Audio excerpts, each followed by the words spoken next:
¿Qué tal, videovidentes? Bueno, aquí estamos con la construcción del capacitor, que en realidad es una botella de Leyden modificada.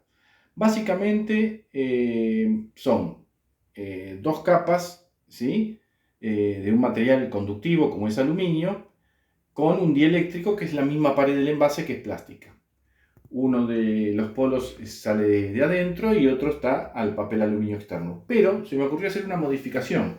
Esa sería una botella de Leyden, que no fue otra cosa que el primer capacitor o condensador que existió. En su interior no coloqué papel aluminio, si bien está el cable que va a hacer contacto, sino que voy a colocar agua, a ver si funciona este capacitor, ¿sí? Es decir, que adentro habría agua, el dieléctrico sería la pared del envase, y externamente sí, hay una hoja de papel aluminio que hace contacto con el otro polo. A esto le he puesto unos cablecitos con cocodrilos para después poderlo poner en la fuente de alto voltaje, a ver si aumenta su potencia o no. Así que lo primero, voy a apoyar el celular. Lo primero que va a hacer colocar el líquido, que no es otra cosa que agua, en el interior. Veremos si funciona, ¿eh? Lo estamos haciendo juntos. Si no, tengo planeado otra posibilidad, que es papel aluminio adentro y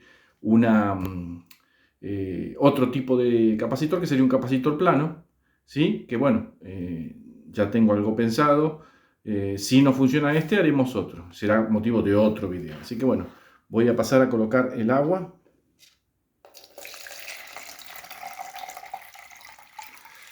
Bueno, la construcción no la filmé porque es algo muy sencillo. Como ven, es el envase al que la forré con papel aluminio, le coloqué alrededor un cable pelado que hace contacto, y adentro es un cable pelado a través de un agujerito que hay en la tapa que hace contacto con el agua. Ahora cierro y ya estaría listo este capacitor. Veremos si funciona, ¿no? Lo vamos a dejar ahí a un costado, ¿sí? Ya lo tenemos preparado. Pero antes de conectarlo, voy a traer ahora la fuente de... Vamos a sacar el recipiente donde estaba el líquido. Vamos a cambiar el ángulo. A ver, voy a traer la fuente de alto voltaje. Esta está hecha con un flyback. ¿Sí? Vamos a ver si logramos... Ahí va a estar, ahí va a ser el arco. ¿Sí? Vamos a proceder a conectarla a la corriente alterna. Bueno, ya la tenemos conectada. Vamos a probarla primero sin el capacitor para que vean más o menos. Voy a quitar un poco de iluminación. A ver, vamos a poner una iluminación más difusa posible para que se vea un poco mejor el arco, ¿no? Voy a prender aquí. A ver, vamos a apagar. A ver si logramos un poco más tenue la iluminación. Sí, yo creo que sí. A ver si podemos atenuar aún un poco más. Si encontramos algo con qué cubrir.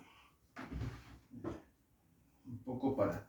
No quiero quedar en, digamos, oscuridad total porque me dificulta las maniobras. Pero vamos a oscurecer un poco más. Ahí está. A ver si podemos llegar a ver con esta luz el arco. Y después voy a conectar el capacitor y veremos si el arco hay alguna variación. Si logro aumentarlo o no con este capacitor. Así que sería la primera prueba. Ya le digo, con esta botella de Leyden modificada, vamos a llamarla. Es un capacitor muy básico, pero bueno, son pruebas que uno hace. Bueno, vamos a ver. Ahí vemos el arco, ¿sí? Ahí ya se interrumpe. O sea que lo puedo alejar hasta 1,2 centímetros más o menos, ¿sí? Y ahí ya se corta, ¿sí? Ven la potencia. A ver si puedo acercar un poquitito más el celular sin poner en riesgo, para que puedan ver.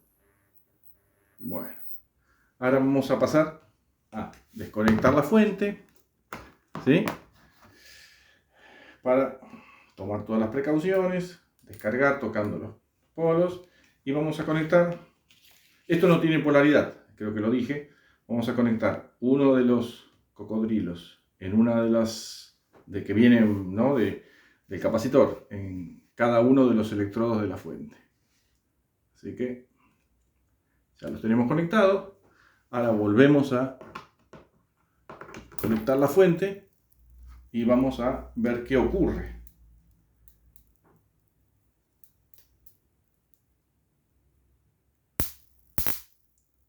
¿Notan la diferencia? Hay más potencia, ¿verdad? Si bien no ha aumentado la distancia del arco, ¿sí? Esto no hacía eso. Así que el capacitor está funcionando. No sé si lograrán ver la diferencia. Yo aquí soy, digamos, el tipo de disparo ha cambiado. No he logrado, digamos, mayor de distancia del arco, pero sí mayor potencia.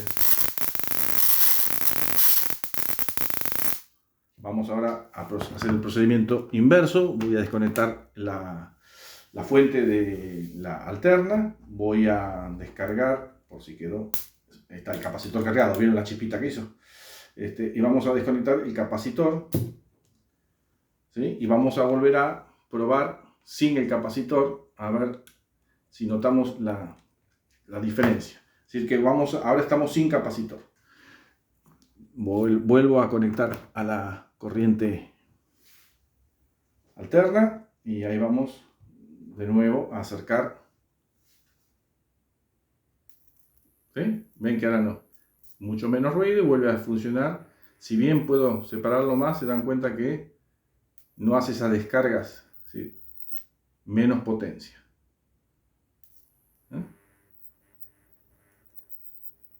Así que el capacitor funciona.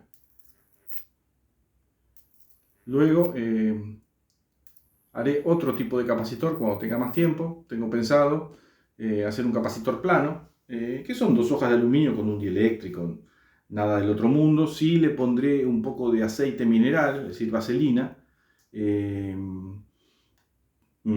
el dieléctrico y las placas de aluminio.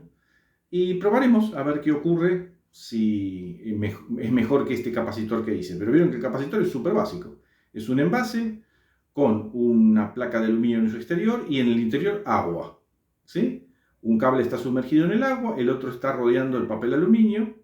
Está separado obviamente por las paredes del envase, que es plástico. Podría ser vidrio, pero bueno, plástico es un buen dieléctrico. Y vieron que funciona. No es un espectáculo, pero creo que la diferencia se llegó a ver. Así que bueno, esa fue la construcción muy básica, muy sencilla, de un capacitor, entre comillas, botella de Leyden, para aumentar la potencia de esta fuente de, digamos, de alta voltaje de alterna. Les quería tirar así como dato, yo mencioné varias veces lo de botella de Leyden. Leiden es la universidad la ciudad donde está la universidad, donde se hizo estos estudios, digamos, donde científicos trabajaban con esta botella cuando ni siquiera existían los capacitores. Miren, en el año alrededor 1700 y pico, así que se imaginan.